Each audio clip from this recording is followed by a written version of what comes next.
새벽기도에 나오신 여러분들 환영합니다. 사랑합니다. 오늘 하나님이 주시는 말씀은 누가복음 19장 41절에서 48절까지의 말씀입니다. 하나님 말씀 우리 함께 읽도록 하겠습니다.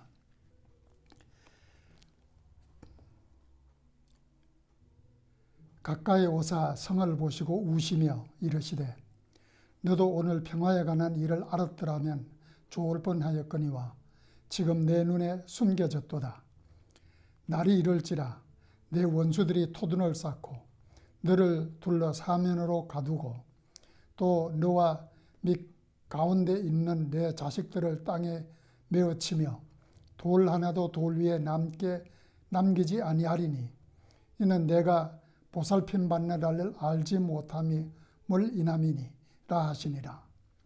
성전에 들어가서 장사하는 자들을 내쫓으시며 그들에게 이르시되 기록된 바 내 집은 기도하는 집이 되리라 하였거늘 너희는 강도의 소굴로 만들었도다 하시니라. 예수께서 날마다 성전에서 가르치시니 대제사장들과 서기관들과 백성의 지도자들이 그를 죽이려고 꾀하되 백성이 다 그에게 귀를 기울여 들으므로 어찌할 방도를 찾지 못하였더라. 아멘. 기도하겠습니다. 우리를 사랑하셔서 오늘도 새벽기도의 또 말씀을 듣게 하신 아버지 하나님 감사합니다. 이 시간에 성령님이 함께하여 주셔서 예수님께서 이 말씀을 주시고자 하던 그 심정을 알아서 그 심정으로 말씀을 전하게 하여 주시고 우리가 그 예수님의 심정을 알고 말씀을 듣고 깨달을 수 있도록 그래서 행할 수 있도록 도와주시고 역사하여 주시옵소서.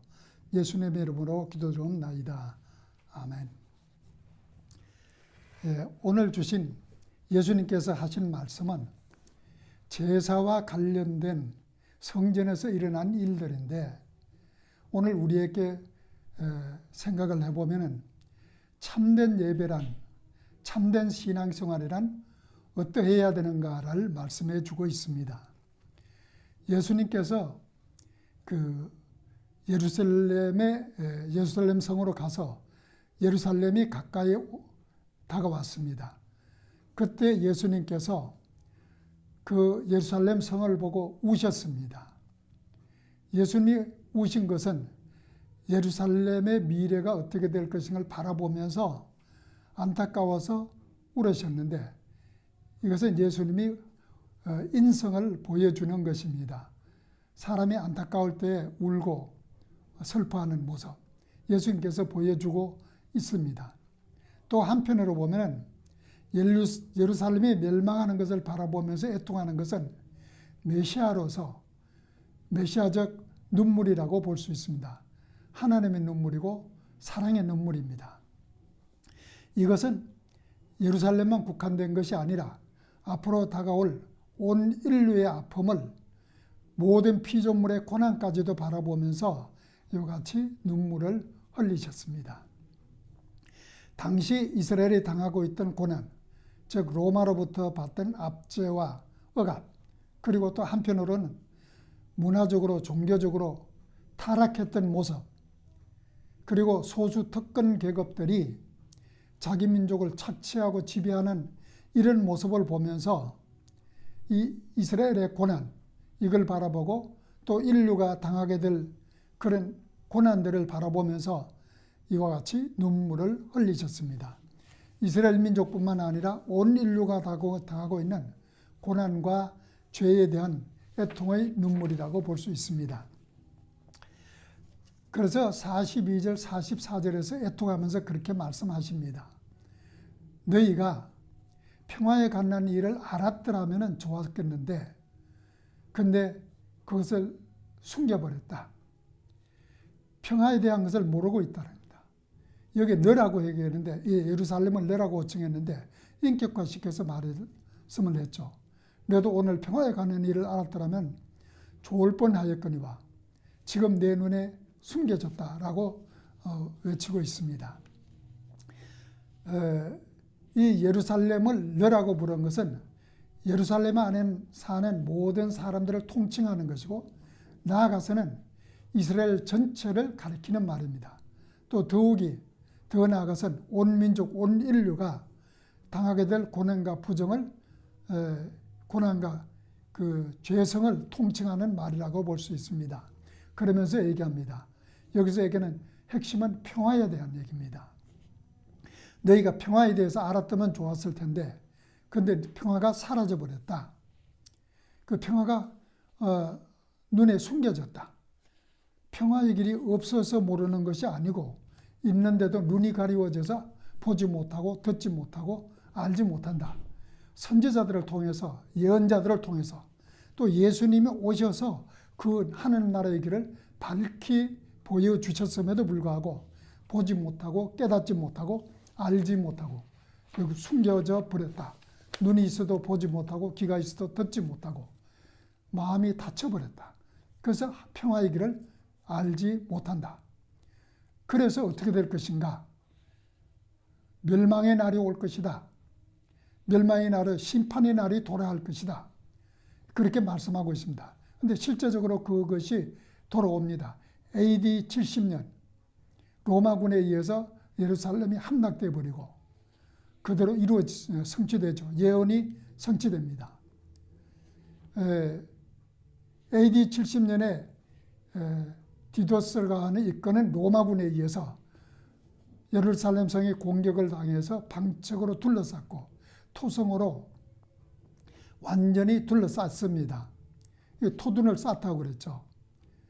그래서 완전히 이 말씀하신 대로 로마군에 의해서 토둔을 쌓아서 공격해서 결국은 완전히 망하게 되는데, 예수님 당시에 예수님께서는 회개하여 돌아오지 아니하면은 이와 같은 종말을 맞이할 것이라고 말씀하셨음에도 불구하고 이와 같이 그들은 돌아오지 않고 결과적으로 평화의 길을 놓치고 살 길을 놓쳐버리고 멸망의 길을 가게 된 것입니다. 오늘날 우리들도, 오늘날 살아가는 인류도 하나님 앞에 회개하고 돌아오지 아니하면은 예수님이 재림하실 때에 심판이 이루어져서 지옥불에 던져질 수밖에 없을 것입니다. 그날에는 너와 내 자식들이 땅에 메어침을 당하고 성전과 성곽이 다 무너져서 돌 위에 돌 하나도 남지 아니라 하리라고 말씀하고 있습니다. 주민도 건물도 완전히 파괴되어서 구원의 가능성이 사라져버린 것입니다. 예루살렘이 멸망하는 것은 물론이지만 이스라엘 전체가 망하고 온 인류가 망하는 모든 사람이 다 멸망하게 되는 그런 결과를 말해주고 있습니다. 왜 이와 같이 멸망하게 되는가? 그 이유에 대해서 하나님이 너를 방문하실 때에, 하나님이 너를 구원하러 오신 때, 그때에 예수님이, 하나님의 아들인 예수님이 오셔서 회개를 촉구하고 돌아오기를 호소했지만은 믿지도 않고 듣지도 않고 완전 파멸이 온다는 말, 그 말을 듣지 않고 결국은 평화의 길을 알지 못하고 결국은 망하게 됐다. 우리의 참된 평화는 어디 있는가? 참된 평화는 어디에서 오는 건가? 그것은 하나님 안에 있을 때, 예수 안에 있을 때, 말씀 안에 있을 때에 참된 평안이 오는 것입니다. 그래서 하나님은 계속 선지자를 통해서, 예언자들을 통해서 계속 말씀했습니다. 돌아오라고. 그렇지 않으면 멸망한다고. 원수들이 토문을 쌓고 가두고 자식들을 땅에 헤매치고 돌 하나도 남지 아니하고 내가 방문받는 그때에, 하나님이 방문하신 그때에 완전히 돌아오면은 소망에 대해서 이루어지만 돌아오지 않으면 망할 것이라고 구약 성경에도 계속 얘기합니다. 이사야서 29장, 에스겔서 4장, 예레미야서 52장, 열왕기하 8장, 시편 137장, 호세아서 10장, 나훔 3장, 사무엘하 17장, 그리고 예레미야 6장 계속 말씀. 성경 전체가, 구약 성경 전체 얘기했고 예수님 오셔서 또 같이 얘기하신 겁니다. 하나님이 오실 때에, 예수님이 오실 때에 오늘 우리에게 주신 건 예수님이 재림하실 때에, 그때에 예수님을 배척한 자, 믿지 않는 자 심판을 받게 되고 망하게 된다. 그러니까 돌아오라고 외치고 계신 것입니다. 자, 그러면서 성전에 대한 얘기, 성전에 일어나는 사건들에 대해서 예수님이 성전 정화를 시킵니다. 이 45절, 46절에서 성전에 장사하는 자들을 내쫓았고 내 집은 기도하는 집인데 강도의 소굴을 만들었다고 얘기를 합니다. 마가복음, 마태복음, 또 누가복음, 요한복음에서도 이 얘기를 하고 있습니다. 그런데 요한복음에서 얘기는 예수님 초기에 성전 정결에 대해서 얘기하신 거고, 마태, 마가, 누가복음은 예수님 사역 후기입니다. 후기에 이 말씀을 하시는데, 그래서 이 얘기는 이미 말라기서 3장에서 예언된 말씀이 이루어지고 성취되는 것입니다. 그런데 이 모습을 마태, 마가, 누가 복음에서 보면은 장사하는 사람들, 매매하는 모든 사람들, 비둘기 파는 사람들, 돈 바꾸는 사람들, 완전히 성전이 장터가 되어버렸다. 시장터가 되어버렸다. 기도하는 집인데 이와 같이 장터로 되어버렸다. 원래 이스라엘 남자들은 제사를 위해서 양이나 염소를 제물로 드려야 했습니다. 6월절에 한 번씩 반석 일찍 성전세를 내야만 했습니다. 그래서 원래는 저 지역의 시골에 멀리 살던 사람들이 자기들이 기르던 양이나 염소를 가지고 와서 제물로 바쳤습니다. 그런데 흠이 있는 것을 바치면 안 되죠. 그래서 검사를 받아야 되는데 가져오다 보면은 흠이 생길 수도 있고 힘들기도 하고, 그래서 나중에는 이 성전에 와가지고 예루살렘 와서 사서 드리는 것도 인정을 했습니다. 그래서 이제 성전에 와서 사서 드리게 됐는데, 문제는 이 성전에서 이 염소나 양을 팔고 또 이 성전세를 화폐를 바꾸는 사람들이 제사장과 같은 지파인 레위 지파 사람들입니다. 이 레위 지파 사람들이 제사장들에게 뇌물을 주고 또 제사장들이 그렇게 유도하고, 그리고 그래서 뇌물을 주고 이 양이나 염소를 비싸게 팔고 제물들을 비싸게 팔고 성전세를 드릴 때 성전에 화폐를 바꾸는데 왜 바꾸느냐 하면은 일반 시중에서 사용하는 로마 화폐입니다. 로마 화폐는 로마 황제의 얼굴이 초상이 있죠. 그 우상이라고 해서 드릴 수 없다. 그러니까 성전에서 드리는 화폐를 따로 만들어서 그걸 교환을 해줘서 드리겠습니다. 성전 화폐를. 그런데 이 문제는 이 성전세 화폐를 교환을 할 때에 터무니없이 비싸게 받았다는 얘기입니다. 그래서 이 종교 지도자들과 그 레위 지파 사람들이 결탁이 되고, 그래서 이것을 지나치게 이 재물을 비싸게 팔고 또 성전세를 화폐를 교환할 때 너무 비싸게 심지어 10배까지 했답니다. 그러니 이 완전히 이것은 장사꾼의 소굴이 됐고 기도하는 집이 장사꾼의 소굴이 됐다.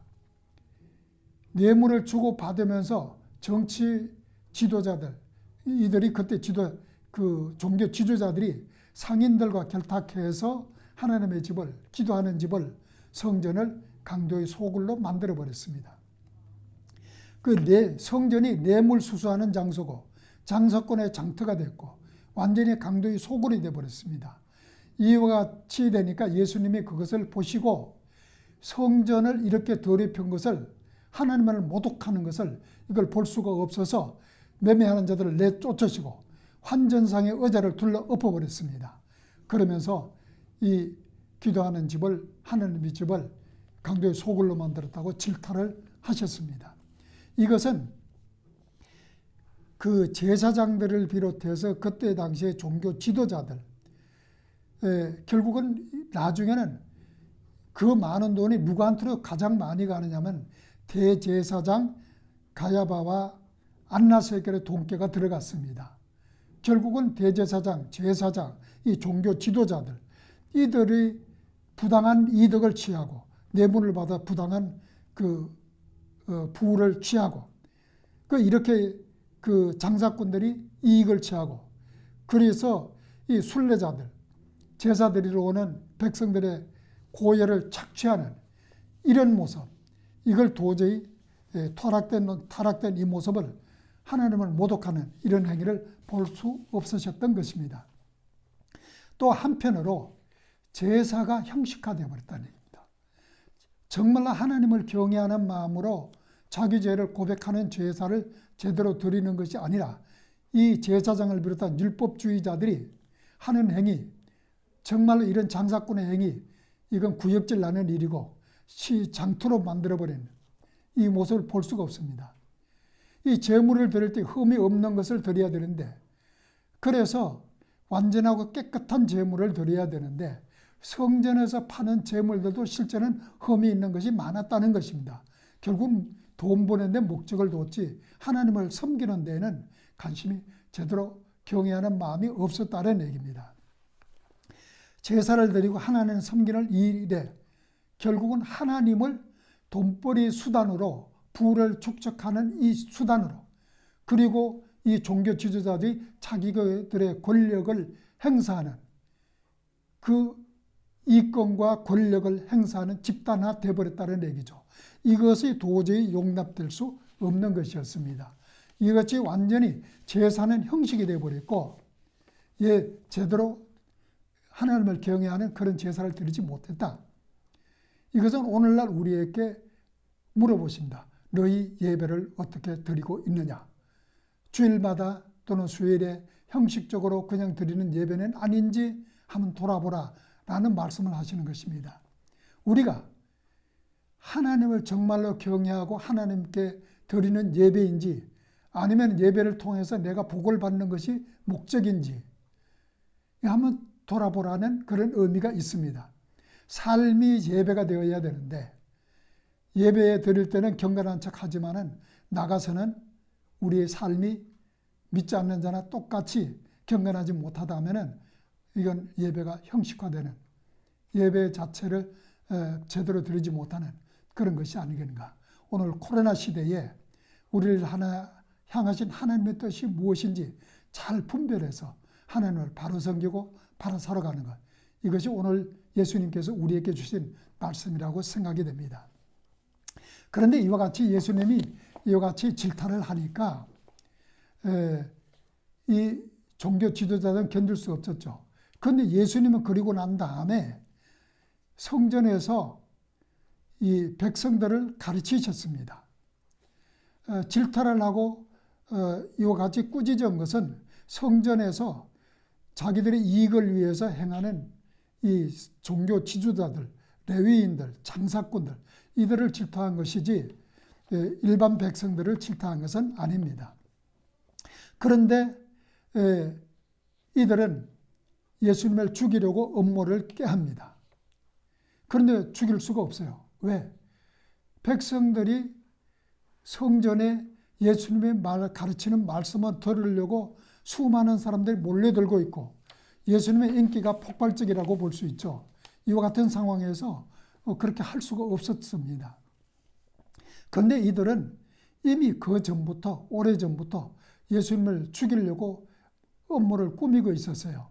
예수님이 하는 여러 가지 일들을 보면서 자기들이 그 치욕을 느꼈습니다. 자기들이 지도력에 타격을 받았습니다. 그러니 이것을 그냥 두고 볼 수 없다 생각해서 죽이려고 생각했습니다. 대제사장들, 서기관들, 유대인의 백성의 지도자들, 이런 권력을 가진 자들이 당장 죽이고 싶었지만은 예수님의 가르침에 몰려든 사람들 때문에 방도를 찾지를 못했습니다. 더구나 그 열심당원들이 두려웠는데, 열심당원들이 막 이 열심으로 모여서 그와 같은 모습이 두려웠는데 혹시 이들과 합쳐서 민중봉기라도 일어나면 어떻게 하는 그 두려움이 있었죠. 그러니까 함부로 죽이려고 하지 못했습니다. 어떻게 하면 죽일까라는 것을 꾀를 내고 음모를 짜서 죽이려고 이렇게 했던 겁니다. 그러니까 결국 이들은 뭐냐? 이들은 자기들이 종교적인 지도자로서의 잘못된 그런 일을 행하면서도 그 지도력을 잃어버리면, 권력을 잃어버리면 안 되겠다. 경제적인 이익의 부를 취하는 그걸 잃어버리면 안 되겠다. 그러기 위해서는 이 하나님의 앞에 자기들을 이러같이 잘못을 질타하는 예수님을 그냥 두고 보았다는 이 모든 것이 사라질 것 같다. 그 두려움 때문에 이같이 예수님을 죽이려고 음모를 깨었던 겁니다. 예수님께서는 그러나 예수님이 가시는 길을 그대로 사역을 하고 계신 것입니다. 다시 우리가 돌이켜봐야 됩니다. 우리가 진정으로 신앙생활이 예수님이 말씀하시는 대로 참된 진실로 신령과 진정으로 예배드리고, 그리고 우리 신앙생활 자체가 정말 삶 속에서 예배드리는 삶이 예배가 되는 그런 삶을 살고 있는가, 우리를 한번 돌아봤으면 좋겠습니다. 이렇게 말씀하시는 예수님의 심장을 우리가 돌아보고 그 심장으로 우리를 한번 돌아봤으면 좋겠습니다. 기도하겠습니다. 우리를 사랑하시는 하나님 아버지, 예수님께서 이 땅에 오셔서 진실로 잘못된 것을 바로잡기 위해서 가르쳐 주시고, 우리가 어떻게 예배를 드려야 되고 어떻게 신앙생활을 해야 되는가를 가르쳐 주셨습니다. 저희들 다시 한번 저희들 모습을 돌아보게 하여 주시고, 참되게 진실로 신령과 진정으로 예배를 드리며 참된 신앙생활을 하는 삶이 예배가 되는 저희 삶이 되게 도와주옵소서. 항상 예수님의 심장을, 예수님이 하신 말씀, 그 심정을 우리가 알 수 있도록, 또 그 심정으로 살아갈 수 있도록 도우시고 역사하여 주옵소서. 감사하며 예수님의 이름으로 기도드리옵나이다. 아멘.